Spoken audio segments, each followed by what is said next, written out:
কলকাতা বিশ্ববিদ্যালয়ে এমএ যারা পড়ছো তাদের কিন্তু বাংলা ব্যাকরণের দিকে তোমাদের কিন্তু ইন্দো ইউরোপীয় আর্য ভাষা পরিবার আছে, প্রথম দিকেই আছে। হ্যাঁ, তো সেইগুলো আমি একটা ক্লাসে, অবশ্যই একটা কেন অনেকগুলো ক্লাস জুড়েই আমি আলোচনা করব।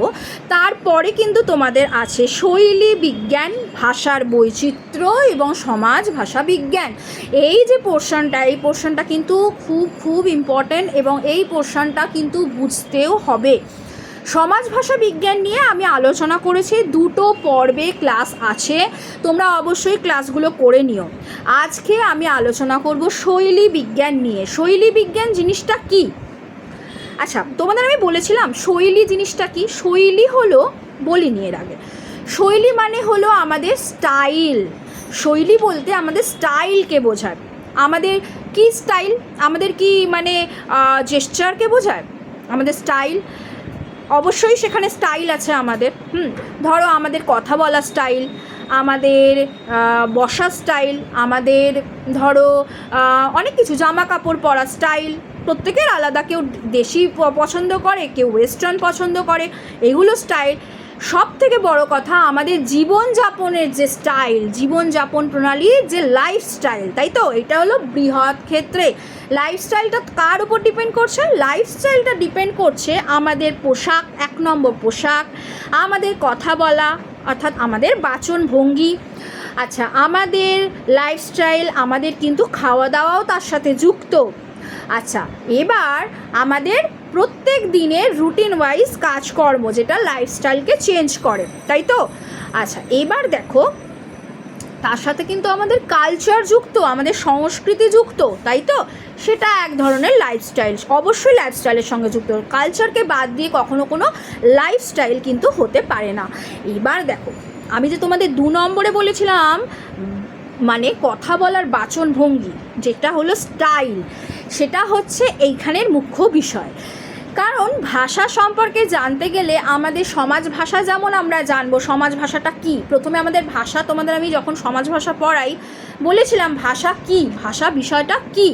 তো ভাষার মাধ্যমে আমরা আমাদের মনের ভাব ব্যক্ত করতে পারি।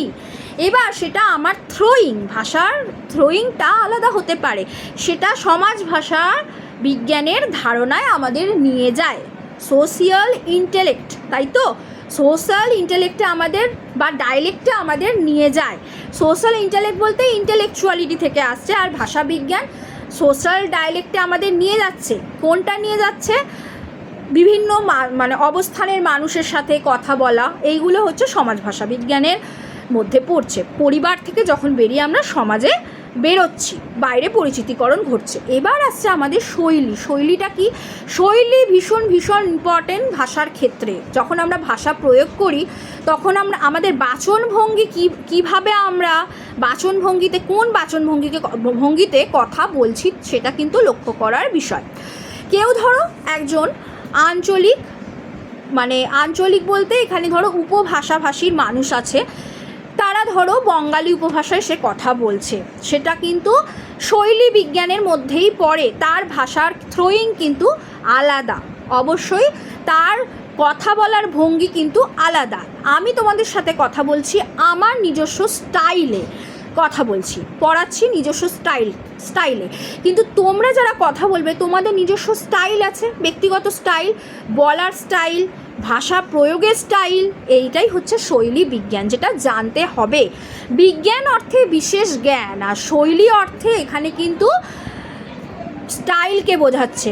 বিশেষ জ্ঞানের যে স্টাইল, ওই স্টাইল সম্পর্কে বিশেষ জ্ঞান থাকাকে আমরা বলবো শৈলী বিজ্ঞান। দেখো, আমরা যে রাঢ়ী ভাষায় কথা বলছি, আমাদের একাডেমিক যা কিছু সব কিছু রাঢ়ী ভাষায়, এমনকি আমরা কথা বলিও রাঢ়ী ভাষায়। কোনো একটা সভ্য সমাজে বলা হতে পারে, তার মানে এই নয় উপভাষাভাষীর মানুষরা অসভ্য, তা নয়।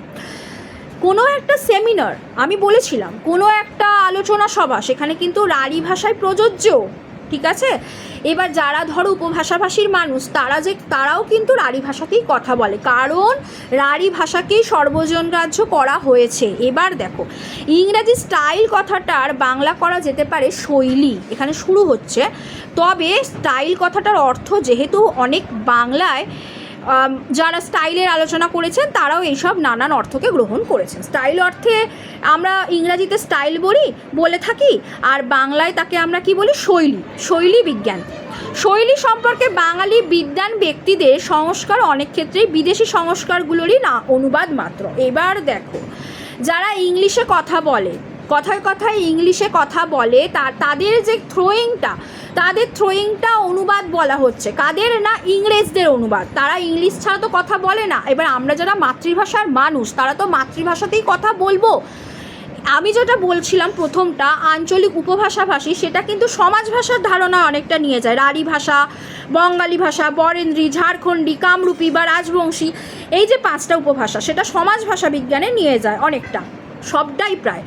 কিছুটা হয়তো শৈলীর অন্তর্গত হলেও এইটা মানতে হবে যে বাংলা ভাষা যখন আমরা শৈলীতে আসবো, তখন আমাদের সম্পূর্ণ কোড সুইচিংয়ের ব্যাপারটা এখানে ইম্পর্টেন্ট।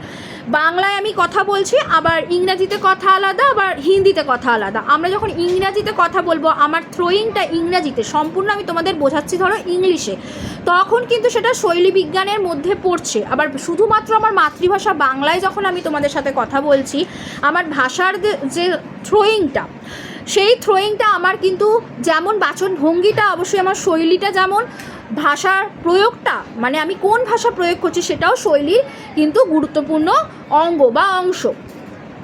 আমি সেইভাবে ব্যবহার করছি।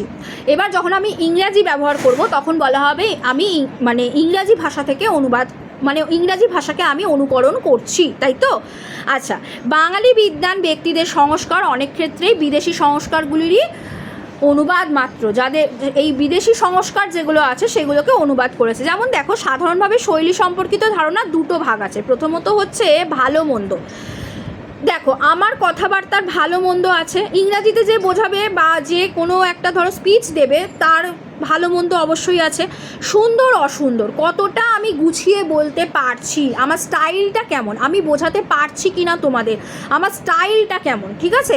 আমি হয়তো ঝরঝরে বলে চলে গেলাম, তোমরা কিছুই বুঝলে না। মাতৃভাষা হোক, আর ইংরাজি হোক, আর হিন্দিই হোক, তেলেগু হোক, তামিলই হোক, যে কোনো ভাষাই হোক না কেন, আমি তোমাদের একটা ভাষাতে বুঝিয়ে চলে গেলাম ঝরঝর করে, কিন্তু তোমরা বুঝলে না। পড়ানোর স্টাইলটা বা বলার স্টাইলটা, পড়ানো হয়তো ঠিক আছে, কিন্তু স্টাইলটা ঠিক ছিল না, তাই অনেকে বুঝলো, অনেকে বুঝলো না, ঠিক আছে?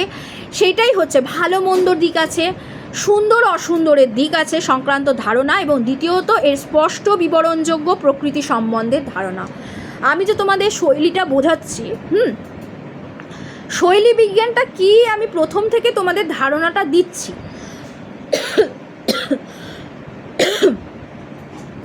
সরি, প্রথম থেকে তোমাদের ধারণাটা এইভাবেই জন্মাচ্ছে যে শৈলী বিজ্ঞানটা হচ্ছে কথা বলার বাচনভঙ্গি। আমাদের বাচনভঙ্গি কতটা কেমন, কোন ভাষা আমি ব্যবহার করছি, থ্রোয়িংটা আমার কোন ভাষার ওপর হচ্ছে, এবং কিভাবে সেই ভাষা আমি প্রয়োগ করছি, এবং কতটা সহজবোধ্য হয়ে উঠছে। সবথেকে বড় কথা, সহজবোধ্য হলেই সেটা কিন্তু একমাত্র বোধগম্যতার স্তরে পৌঁছয় বা বোঝার স্তরে পৌঁছয়, ঠিক আছে? এবার দেখো, দ্বিতীয়ত এখানে বলেছিল স্পষ্ট বিবরণযোগ্য। আমি বিবরণটা ঠিকমতো শৈলী বিজ্ঞানে দিচ্ছি, বা ধরো কেউ একটা কথা বলছে, বিবরণটা ঠিকমতো বুঝতে পারলাম। ধরো একটা ঘটনা ঘটেছে, রাস্তায় একটা অ্যাক্সিডেন্ট হয়েছে, আমরা এখানে একটা লোক এসে বলছে যে একটা অ্যাক্সিডেন্ট ঘটে গেছে, তারপর হঠাৎ করে বললো যে তার এখন ইনজুরিতে তার হাত পা ভেঙে গেছে, তারপর দেখাচ্ছে যে সে এখন সুস্থ আছে। এটা কি ঠিক হলো? মানে হঠাৎ করে এইরকম একটা, মানে এটা কি ধরনের স্টাইল হলো? এটাও একটা ব্যাপার। খেপে এটা কি, আমি বিবরণটা তো ঠিক করে বলবো। হ্যাঁ, এইভাবে একটা রাস্তায় অ্যাক্সিডেন্ট হয়েছে, তাকে হসপিটালাইজড করা হয়েছিল, এবং তার হাত ভেঙে গেছে, পা ভেঙে গেছে, এখন সে অনেকটা সুস্থাবস্থায় আছে। এটা বললেও অনেকটা বিবরণ এলো। এবং আরও ডিটেলসে যখন যাব, বলার স্টাইলটা, আরেকজন এসে যখন বলছে হ্যাঁ অমুক দিনে অত তারিখে সে যখন যাচ্ছিল রাস্তা দিয়ে, তখন একটা বাস এসে তাকে ধাক্কা মারে, বা ট্যাক্সি যাচ্ছিল, তার সামনে এসে তাকে ধাক্কা মারে, সেই সময় সে ওখানেই তার হয়তো ধরো হাত পা ভেঙে পড়েছিল, তাকে হসপিটালে নিয়ে যাওয়া হয়, তারপর সেখানে পুলিশকে ইনফর্ম করা হয়, তারপরে লোকজন আসে, এই এত বিবরণ, ঠিক আছে, পুরোই বিবরণটা তাকে দেওয়া হচ্ছে। আমি মেন কথা কি বলবো যে হ্যাঁ, ওখানে বিবরণটা ঠিক মতো দিতে হবে, শর্টে ছোট করে, যে বিবরণটা যেটা সকলে বুঝতে পারবে। যেমন শৈলী বিজ্ঞানটা তোমাদের বুঝতে গেলে এখানে ভালো মন্দ দিক আছে, কতটা তোমরা নিতে পারছো, ভালো মন্দ দুটো দিকই আছে, সুন্দর অসুন্দর, কতটা সুন্দর কোনো কথা বলার ভঙ্গিতে, হ্যাঁ, শৈলী, কথা বলার যে শৈলী, সেটা সুন্দরভাবে তুমি কতটা বলছো, কতটা বেঁকিয়ে চুড়িয়ে কথাটা বলছো, কথা বলার থ্রোয়িং, তুমি একজনকে বলছো প্লিজ তুই আমার এই ফাইলটা একটুখানি হ্যান্ড ওভার করে দিস, এই যে কথাটা তুমি বললে কত সুন্দরভাবে বললে। এবার যদি তুমি এইভাবে বলো আমার ফাইলটা হ্যান্ড ওভার করে দিতে হবে, আমার ফাইলটা হ্যান্ড ওভার করে দিস, এটা কি কোনো একটা সুন্দর হলো? তোমার বন্ধু কি খুব আনন্দ করে সেই কাজটা করবে না। কথা বলার শৈলী বা বাচনভঙ্গি। দ্বিতীয় স্তরে বলেছিলাম বিবরণযোগ্য, এই আমার ফাইলটা একটুখানি হ্যান্ড ওভার করে দিস, এতে কিন্তু ভীষণ ইম্পর্টেন্ট জিনিস আছে, ওনার হাতে দিয়ে দিবি, কিন্তু একদম বলে গেলাম, ঠিক আছে, তাহলে এটা বিবরণ দিলাম আমি, বিবরণযোগ্য হতে হবে। তোমাকে একটা জিনিস বোঝাচ্ছ তুমি কাউকে, কথাই বলছো, কোনো কিছু পড়ানোর বিষয় নয়, তুমি ধরো কথা বলছো, সেই কথাটাও কিন্তু তোমাকে বিবরণযোগ্য হতে হবে, ঠিকমতো বিবরণ দিতে হবে। যাই হোক, প্রথম মতে শৈলী একটি শিক্ষণীয় এবং অনুশীলনযোগ্য। প্রথমটা হচ্ছে যে খুব ভালো মন্দ, সুন্দর অসুন্দর, এক্ষেত্রে শৈলী একটা শিক্ষণীয় জিনিস। এই যে কথা বলার থ্রোয়িং, কিভাবে আমি কথা বলছি, অনেকে দেখবে অনেক টিচার, অনেকের কাছে আদর্শ টিচার হয়ে যায়, কেন? ওনার কথা বলা খুব সুন্দর, ভালো লাগে, ওনার কথা বলা খুব সুন্দর, ওনাকে অনুসরণ করতে ইচ্ছে করে, পরবর্তীকালে আমি ওনার মতো হতে চাই, এই যে একটা আইডল হয়ে গেল, উনি সকলের কাছে আইডল হলো, তাই তো আদর্শ শিক্ষক হলেন উনি, সেইটা হচ্ছে একটা শিক্ষণীয় জিনিস থাকে, হ্যাঁ, এবং সেইখানে সেই শৈলীতে অনুশীলনযোগ্য, আমি তার কাছ থেকে কথা বলার ভঙ্গিটা শিখছি, অনেকটা আয়ত্ত করছি, অনেকটা নিজের আয়ত্তে আনছি দখলে, যাতে আমি ওইভাবে আমি কথা বলতে পারি লোকের সাথে। অনেকে কিন্তু সেটা আয়ত্ত করে, সেটা শিক্ষণীয় ব্যাপার, সেটা কিন্তু কোনো লুকোনোর ব্যাপার নেই, এখানে কিন্তু স্পষ্ট।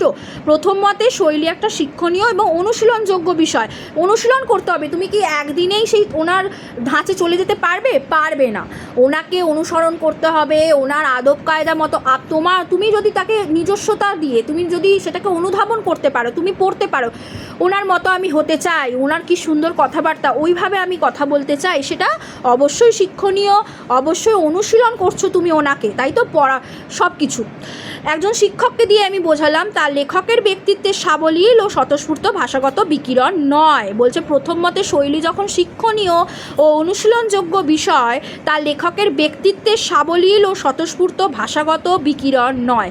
লেখক বলতে একজন লেখক বা সাহিত্যিক যখন তার লেখার মধ্যে তার ভাষা প্রয়োগ করছে, সেখানেও শৈলী, তার লেখার স্টাইল, তার লেখার ধাঁচ আলাদা, সেই জন্য সে পপুলার, বুঝতেই পেরেছ?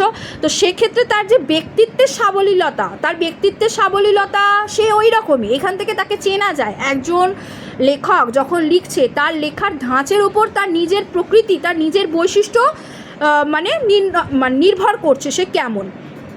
একজন লেখক সে সহজবোধ্য ভাষায়, গ্রাম্য ভাষায় লিখে গেল, তার বৈশিষ্ট্য আমরা তার লেখা থেকে বুঝতে পারবো। আরেকজন লেখক তিনি ভীষণ সরস একটা বিষয় লিখছেন এবং সেটা ভীষণ পরিমার্জিত ভাষায়, তার লেখার স্টাইলটা আলাদা। ধাঁচ বলতে এখানে বোঝাচ্ছে বিভিন্ন ধরনের লেখার ধাঁচ থাকে, সেই ধাঁচ এখন অন্য বিষয়, সেই ধাঁচ তার ব্যক্তিত্বের সাবলীল এবং স্বতঃস্ফূর্ত ভাষাগত বিকিরণ নয়, তার স্বতঃস্ফূর্ত ভাষাগত বিকিরণ নয়, সে কিন্তু তার ব্যক্তিত্বের প্রকাশ করছে ওই ভাষাগুলো, সেটা বিকিরণ নয়, তার ওটাই হয়তো ব্যক্তিত্ব, বুঝতে পেরেছো?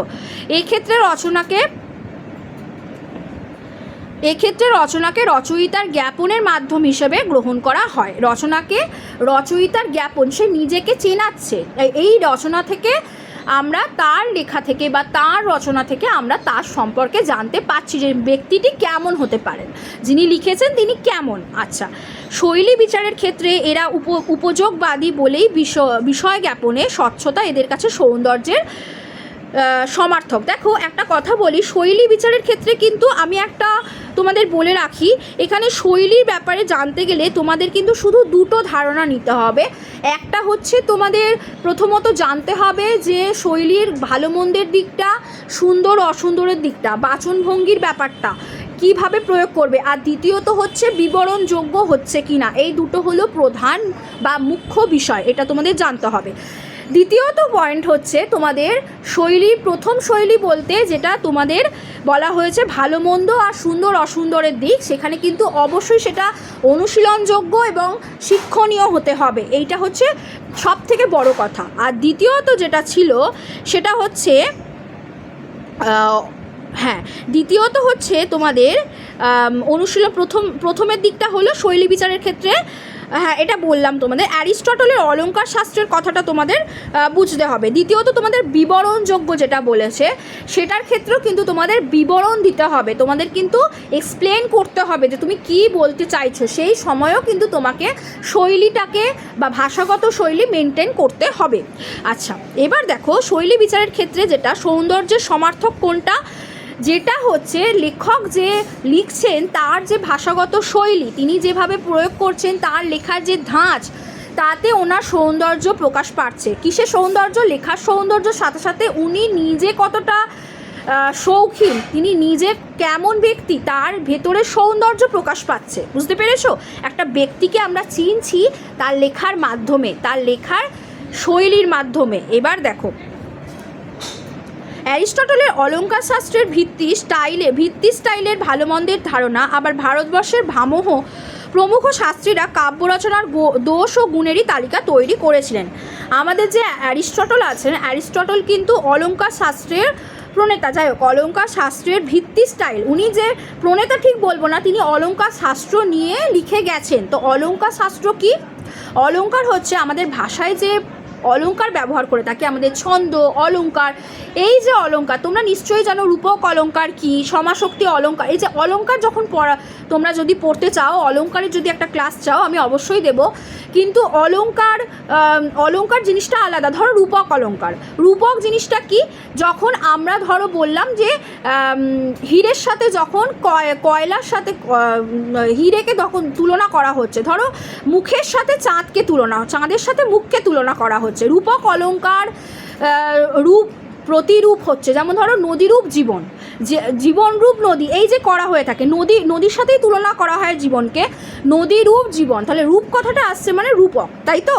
তো যে এইরকম রূপক যখন হয়ে থাকে, এই তখন কিন্তু হচ্ছে তোমাদের রূপক অলঙ্কার। সেক্ষেত্রে আমি অলঙ্কারের প্রসঙ্গ এখন একটু এড়িয়েই গেলাম। হ্যাঁ, অলঙ্কার শাস্ত্রের ভিত্তি স্টাইল মানে একদম গোড়ার দিকে তিনি কিন্তু বলে গেছেন, ভালো মন্দের ধারণা দিয়ে গেছেন। আবার ভারতবর্ষের যে ভামহ, তোমরা জানো নিশ্চয়ই ভামহ, সেই সংস্কৃতের ভামহ, তিনি কিন্তু তারা কিন্তু তাদের যে কাব্য রচনা করেছেন সেখানেও কিন্তু কাব্যের অলঙ্কার, কাব্যের যে ধরো একটা কবিতা লিখছে, সেই কবিতার তো অলঙ্কার থাকবে। কবিতা যখন পড়া হয় তার একটা শ্রুতি মাধুর্য থাকে, কেমন? ছন্দ যেমন থাকে, তার সাথে সাথে অলঙ্কার থাকে, সেটার সাথে মিল থাকবে, পংক্তিগুলোর মিল থাকবে, এবং প্রত্যেকটা কবিতা বা কাব্য রচনা একটা মেসেজ থাকবে। প্রত্যেকটা জিনিস কিন্তু সমগ্রতাকে নিয়েই কিন্তু একটা কবিতা গড়ে উঠছে বা একটা কাব্য রচনা হচ্ছে।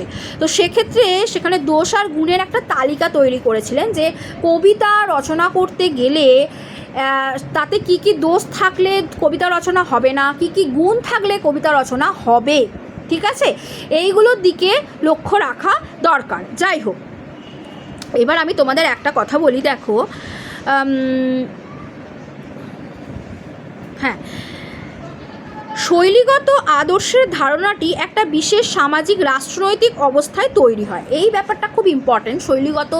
শৈলী বিজ্ঞান জানতে গেলে বলা হচ্ছে যে শৈলীগত আদর্শ বলতে আমার আদর্শটা এই রকমই, যে শৈলী বিজ্ঞান মানে তুমি যেভাবে কথা বলছো, তুমি সেই আদর্শকেই অনুসরণ করে এসে তুমি সেইভাবে কথা বলছো বা সেইভাবে তুমি বড় হয়েছো। তো ভাষাগত দিকটা দেখতে গেলে শৈলীগত আদর্শের ধারণাটি একটা বিশেষ সামাজিক রাষ্ট্রনৈতিক অবস্থায় তৈরি হয়। বিশেষ রাষ্ট্রনৈতিক অবস্থা বলতে আমাদের এখন সমাজ কিন্তু অনেক এগিয়ে, তাই তো? আমাদের শিক্ষা মানে আমাদের যে কথা বলার ভঙ্গি, আমাদের শিক্ষা অনেক আধুনিক, তাই তো?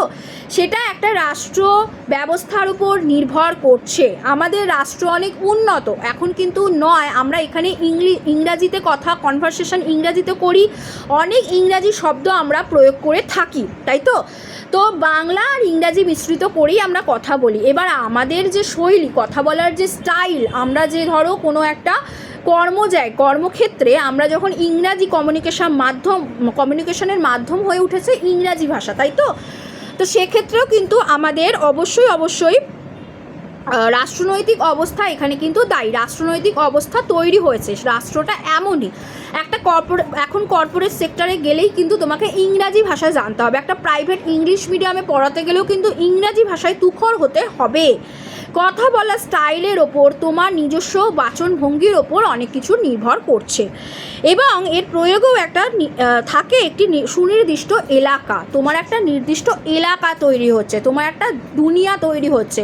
তুমি যেখানে ইংরাজিতে কথা বলছো সেখানে তোমার যে পারিপার্শ্বিক যে পরিবেশটা, সেই পরিবেশটাও সেই রকম হবে। ধরো তুমি শিক্ষা, সেই কারণে মানুষের ভেতরে শিক্ষার আলো পৌঁছয়, তোমার ভাবনা চিন্তার আরও বিস্তার ঘটবে। তোমার ভাবনা চিন্তা যত এগোবে তোমার পারিপার্শ্বিক দিক তত সুন্দর সুস্থ হয়ে উঠবে। তোমার বাচনভঙ্গি যত বদলাবে, তোমার ভেতরে শিক্ষা থেকে তোমার অন্তর্নিহিত যে শক্তি, তোমার অন্তর্নিহিত যে জ্ঞান, তোমার আশপাশে তুমি যদি আজকে একটা ধরো এমন একটা ব্যাকগ্রাউন্ডে আছো, ধরো তুমি একটা এমন ব্যাকগ্রাউন্ডে আছো যেখানে তোমার চারপাশের লোকেরা হিন্দিতে কথা বলে, ইংলিশে কথা বলে না, কেউ বাংলাতে আছে, হিন্দিতে আছে এবং বাংলা একদমই নিম্ন স্তরের বাংলা। সেখান থেকে তুমি নিজেকে তৈরি করেছো, সেখান থেকে তুমি নিজেকে সেই জায়গাগুলো থেকে সরিয়ে তুমি নিজেকে একটা জায়গায় নিয়ে গেছো ধরো, এবং সেখানে গিয়ে তুমি দেখছো খুব সুন্দর পরিবেশ, পরিমার্জিত ভাষা এবং তুমি যেমনটা চেয়েছিলে তেমন। ইংলিশে লোকজনও তেমন ইংলিশে কথা সব শিক্ষিত মানুষ এবং ইংরাজিতে কথাবার্তা হচ্ছে এবং ধরো বাংলাতেও আলোচনা হচ্ছে। আমি যেটা বোঝাতে চাইছি, শৈলী, ভাষা বলার যে ভঙ্গি, যে শৈলী, স্টাইল, তোমার পারিপার্শ্বিক পরিবেশটাও সুন্দর হয়ে উঠলো। তোমার পরিবেশ, তোমার পরবর্তী প্রজন্ম, তোমার ভবিষ্যৎ আরও সুন্দর হলো। তুমি আরও নতুন ভবিষ্যতের দিকে এগিয়ে গেলে এবং তোমার কেরিয়ারটা খুব সুন্দর হলো, তুমি নিজেকে এস্টাবলিশ করলে নিজের মনের মতো করে, ঠিক আছে? এই যে মানে প্রথম দিকেই সবার কিন্তু অনেকের থাকে এই জিনিসটা ঘটে, আবার অনেকের হয়তো প্রথম থেকেই খুব ভালো ব্যাকগ্রাউন্ডে সে বড় হচ্ছে এবং সে সবসময় ভালো পরিবেশ পাচ্ছে, ঠিক আছে? এবার ধরো শৈলীগত আদর্শের ধারণাটি একটা বিশেষ সামাজিক রাজনৈতিক ব্যবস্থায় তৈরি হয় এবং এর প্রয়োগেও থাকে একটা সুনির্দিষ্ট এলাকা। তোমার একটা নির্দিষ্ট এলাকা তৈরি হলো, এর বাইরে তুমি আর যেতে চাইবে না, তুমি ওইভাবেই কথা বলতে চাইবে, ওইভাবেই মানুষের সাথে মিশবে, তুমি ওই রকমই তোমার ইনবিল্ড তুমি ওই রকম হয়ে গেছো। হয়তো অনেকের ইনবিল্ড থাকে, অনেকে নিজেকে তৈরি করে, ঠিক আছে? তুমি আর তার বাইরে তোমার কি শিক্ষা থেকে তুমি সরে যাবে, নাকি তোমার নিজের শিক্ষা থেকে তুমি সরবে না, যেখান থেকে তুমি নিজেকে বড় করেছো, যেভাবে ধরো আগে থেকে জন্ম থেকেই তুমি সেই পরিবেশটা পেয়ে এসেছো, তুমি কখনোই একটা নিম্ন স্তরের পরিবেশে যেতে পারবে না। তোমার শৈলী বিজ্ঞানটাও সেইভাবেই হবে, বুঝতে পেরেছো? তো শৈলীকে গুণহীন এখানে বলা হচ্ছে যে সুনির্দিষ্ট তোমার এলাকা হলো, তোমার সেই এলাকায় কিন্তু অন্য কোনো স্তরের মানুষ প্রবেশ করতে পারবে না। তারা এলেও কিন্তু সেখানে উৎকর্ষ সাধনের জন্যই আসবে, কখনোই তাকে কিন্তু হেট করতে নেই। তার বরং সেখান থেকে যদি উৎকর্ষতা বৃদ্ধি পায়, অবশ্যই সেটা উৎকর্ষতা বৃদ্ধি পাবে। আচ্ছা, আশা করি তোমাদের বোঝাতে পেরেছি। এবার দেখো, সমাজ যখন কেন্দ্রীয় নিয়ন্ত্রণ হারায়, সমাজ যখন তার কেন্দ্রিক নিয়ন্ত্রণটা হারিয়ে ফেলে, ব্যক্তি যখন কিছুটা স্বাধীনতা লাভ করে, তখন রচনায় ব্যক্তিত্বের মুদ্রণকে স্বাভাবিক ও সঙ্গত বলে ধরে নেওয়া হয়। ব্যক্তিত্বের মুদ্রণ মানে তখন কি হয়, দেখো রচনার নিজের ব্যক্তিত্ব হচ্ছে থেকে শৈলী বিজ্ঞানের একটা গুরুত্বপূর্ণ অংশ হচ্ছে নিজের ব্যক্তিত্ব, নিজের ব্যক্তিত্বের বিকাশ। হ্যাঁ, শিক্ষা যত তোমার মধ্যে ঢুকবে, তুমি ধরো একজন গ্র্যাজুয়েট, তুমি শিক্ষিত, হ্যাঁ, কিন্তু তোমার নিজস্ব শিক্ষা, তোমার নিজস্ব ব্যাকগ্রাউন্ড যেটা হবে, সেটা তোমার স্টাইল, তোমার লাইফস্টাইল, তোমার বাচনভঙ্গি স্টাইল সব কিছু তোমার আলাদা হবে, তোমার দুনিয়াটা আলাদা হবে। তুমি উচ্চ শিক্ষিত, গ্র্যাজুয়েশনের থেকে হায়ার স্টাডি করেছো, সেক্ষেত্রেও কিন্তু তোমার আরও বেশি হবে, বরং আরও বেশি তোমার পারিপার্শ্বিক দিকটা আরও সুন্দর হবে। তোমার সমাজটা, মানে তোমার সমাজ আমার সমাজ বলে আলাদা কিছু নেই, তোমার দুনিয়াটা, তোমার এলাকাটা সুনির্দিষ্ট হবে। সেখানে যদি একটা ধরো অন্য কোনো ধরো একটা খুব সেও শিক্ষিত হয়েছে কিন্তু সে এইভাবে কথা বলে অভ্যস্ত নয়, কখনোই কিন্তু তাকে পাবে না। সে একটা ধরো পুরো সার্কেল আছে যেখানে তোমার বন্ধু বান্ধব আছে, যেখানে তোমার কলিগরা আছে, তুমি সেখানে তাদের সাথে তোমার পরিবেশে তারা তো আছো, এবং বাইরে থেকে একটা অন্য পরিবেশের, যে পরিবেশটা তোমার সাথে খাওয়াতে পারছো না, সেই পরিবেশটা থেকে একজন এলো, সে চায় সে খাপ খাইয়ে নেবে, সে চাইবে এই পরিবেশটা সুন্দর পরিবেশ, সবাই চায়, সে চাইবে তোমাকে অনুকরণ করতে, তোমার ভাষা শৈলীটাকে সে আয়ত্ত করতে চাইবে। বুঝতে পেরেছো? আচ্ছা, ব্যক্তিত্বের মুদ্রণকে স্বাভাবিক ও সঙ্গত বলে ধরে নেওয়া হয়। আবার পাঠ্যপুস্তক, সংবাদপত্র, সাময়িকপত্র প্রভৃতির প্রবন্ধে উপযোগের দ্বারাই রচনাকে মাপা হয় এবং এইভাবেই তৈরি হয় তথাকথিত মধ্যগা শৈলী। শৈলীটা কিন্তু খুব উচ্চ স্তরের হয়ে গেলে সর্বজনগ্রাহ্য হবে না, খুব নিচু হলেও কিন্তু সর্বজনগ্রাহ্য হবে না। মধ্যগা শৈলীতে থাকলে তবে সর্বজন বোধ্য হবে। এবং দেখো, সাময়িকপত্র, সংবাদপত্র, পাঠ্যপুস্তক এইগুলো কিন্তু আমাদের অনেক সাহায্য করে থাকে। এইগুলোই হচ্ছে আমাদের এগিয়ে যাওয়ার মাধ্যম, এগিয়ে যাওয়ার পথের মাধ্যম। শৈলী বিজ্ঞান আশা করি এতটা বোঝাতে পেরেছি। প্রথম পর্বের আলোচনায় আশা করি তোমাদের কোনো অসুবিধা হয়নি। এর পরের ক্লাসে থাকবে পরের দ্বিতীয় পর্বের আলোচনা শৈলী বিজ্ঞানের ওপর।